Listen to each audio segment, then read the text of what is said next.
Estamos iniciando em nossa aula sobre EPI para trabalho em altura, seleção, inspeção, conservação e limitação de uso, a parte 2. Então a norma NR35 fala assim: no SPIQ de retenção de queda em um sistema de acesso por cordas, o equipamento de proteção individual deve ser o cinturão de segurança tipo paraquedista.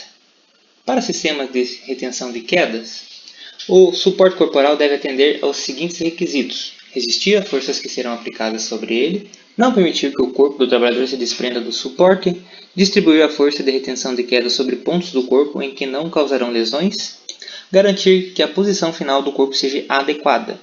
Esses requisitos somente são atendidos por um cinturão de segurança tipo paraquedista. A NR35 também fala assim: o cinturão de segurança tipo paraquedista, quando utilizado em retenção de queda, deve estar conectado pelo seu elemento de engate para a retenção de queda indicado pelo fabricante. Um cinturão de segurança tipo paraquedista pode ter vários elementos de engate. Os elementos de engate podem ser destinados à retenção de queda, ao posicionamento ou à suspensão e, entre parênteses, resgate. Quando destinados à retenção de queda, os elementos de engate são geralmente localizados na região dorsal, nas costas, entre as omoplatas ou peitoral, em frente ao externo. Se para o posicionamento, na linha abdominal, no centro ventral ou nas laterais. E quando para a suspensão, nos ombros. Daí temos a figura 18, que mostra isso. A NBR 15836 prescreve que os elementos de engate para a retenção de queda sejam marcados com a letra A maiúscula quando ponto único, na figura 12, que temos a ilustração, ou A/2, figura 19, quando existirem dois elementos simultâneos de engate. O conector do elemento de ligação precisa se conectar simultaneamente aos dois elementos. Então, aí na figura 18, posições dos pontos de engate. Então, temos aí os elementos de engate, então, dorsal, peitoral, abdominal, sobre os ombros. Aí na figura 19, temos a ilustração aí de dois pontos de engate simultâneos de retenção de quedas. Cada ponto é marcado com o símbolo A/2. Então, ali o número 1, fitas primárias superiores. O 2, elemento de engate para proteção contra a queda. A letra B, etiqueta de indicação de engate para proteção contra a queda com letras A/2, quando existirem dois pontos simultâneos de engate. Então, é isso aí. A figura nos apresenta. A NR35 também fala assim: a utilização do sistema de retenção de queda por trava-quedas deslizante guiado deve atender às recomendações do fabricante, em particular no que se refere à compatibilidade do trava-quedas deslizante guiado com a linha de vida vertical. Os trava-quedas deslizantes devem ser utilizados com linha de ancoragem, cabo de aço ou de fibra sintética, do diâmetro, modelo e tipo estabelecidos pelo fabricante. O uso de linhas diferentes, mesmo que de mesmo diâmetro, pode acarretar o não travamento do trava-quedas. Letra B é o comprimento máximo dos extensores.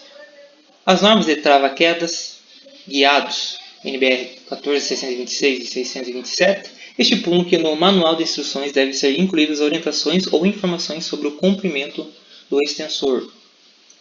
Aqui temos a figura 20 e 21. E sobre que condições ele pode ser utilizado. Então, figura 20, exemplo de extensor do trava-quedas deslizante guiado.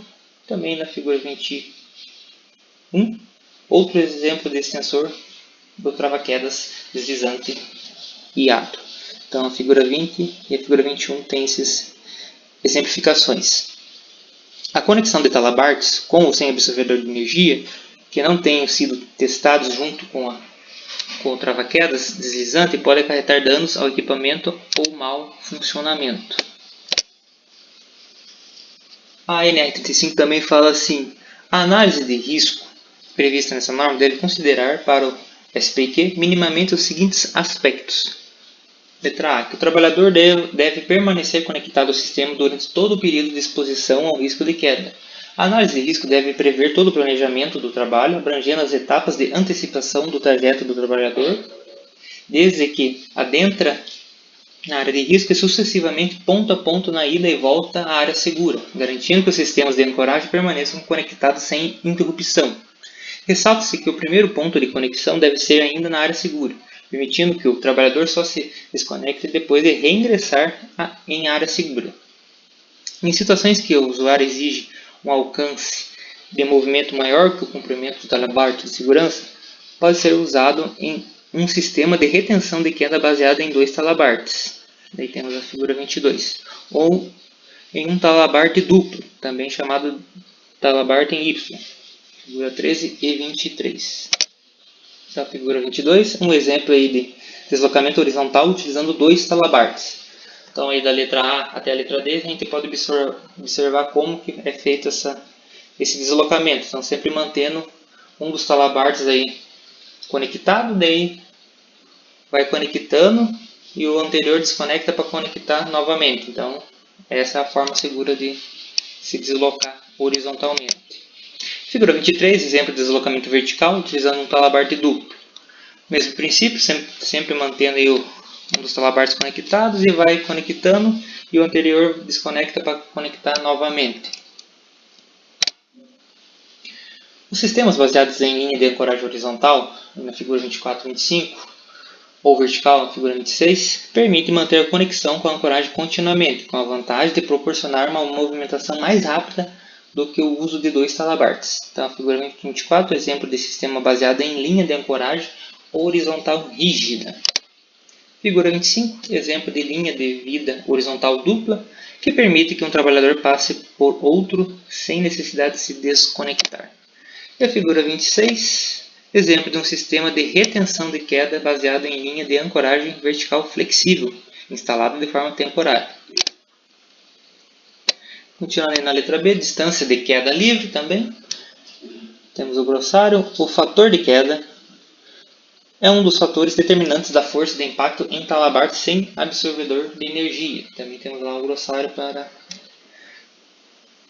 exemplificar lá mais informações. A letra D, a utilização de um elemento de ligação que garanta um impacto de no máximo 6 kN seja transmitido ao trabalhador quando da retenção de uma queda. Daí ver o comentário referente ao item 35.5.7. A letra E também, a zona livre de queda. E temos o grossário. E a letra F, compatibilidade entre os elementos do SPIQ. Então, esses são aí os requisitos, né, os aspectos mínimos aí que devem ser considerados na análise de risco. Então, da letra A até a letra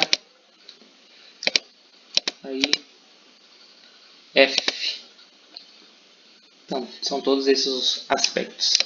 Então, continuando aqui, então, no slide 15, a NR35 fala lá, o talabarte e o dispositivo trava-quedas devem ser posicionados, quando aplicável, acima da altura do elemento de engate para a retenção de quedas do equipamento de proteção individual. Essa condição se destina a obter, sempre que possível, um fator de queda menor ou igual a 1, no caso de talabarte trava-quedas retrátil. O ponto de ancoragem do elemento de ligação deve ficar na mesma altura ou mais alto do que o ponto de engate no EPI. Letra B, de modo a restringir a distância de queda livre. A redução da distância de queda livre pode ser feita pelo planejamento adequado da instalação do SPIQ, por exemplo, utilizando talabartes com comprimentos menores, desde que isso possibilite atingir os pontos de trabalho necessários ao desempenho da tarefa, ou utilizando um trava-quedas retrátil. E a letra C, de forma a assegurar em que, caso de ocorrência de queda, o trabalhador não colida com uma estrutura inferior. Além da verificação da ZLQ existente, deve-se observar se existem quaisquer obstáculos na trajetória descendente do trabalhador. Por exemplo, pontas salientes podem ocasionar ferimentos graves. Considerar também a possibilidade de colisões decorrentes de quedas em pêndulo. Para reduzir a ZLQ requerida, pode-se adotar as medidas já elencadas nas alíneas A e B acima. Em sistemas com linha de vida horizontal flexível, pode-se diminuir a flecha através da diminuição do tamanho dos vãos, ou mesmo substituindo-a por uma linha horizontal rígida. Então a NR lá também fala assim: o talabarte, exceto quando especificado pelo fabricante e considerando suas limitações de uso, não pode ser utilizado conectado ao talabarte, elemento de ligação ou extensor. Se um talabarte for conectado em série a outro elemento de ligação, como outro talabarto, ou um trava-quedas retrátil, ou um trava-quedas guiado, ou ainda um extensor, para aumentar o comprimento total, haverá um aumento de distância de queda livre, além daquela para o qual o talabarto ou outro elemento de ligação foram ensaiados. Isso pode levar às forças de retenção maiores do que 6 kN. Também aumentará a ZLQ, o que pode fazer com que o trabalhador colida com o nível inferior. Então temos aí a figura 27 que nos apresenta isso. Então vamos lá. Perigos de conexão de talabartes em série. Então é isso que a gente acabou de ler ali no slide anterior. Então temos a ancoragem no número 1, daí o número 2 ali foi 3 talabartes de segurança de absorção de energia conectados em série para alcançar a posição do trabalho. Então ele fez isso aí. Só que ele caiu e acabou batendo lá no chão. E aí temos a letra B, com nós ou laços. Nós ou laços fogem ao uso projetado do equipamento e diminuem severamente a resistência do talabarte. Então essas são as considerações. E com isso a gente chega aí ao final da nossa aula sobre EPI para trabalho em altura, seleção, inspeção, conservação e limitação de uso, parte 2.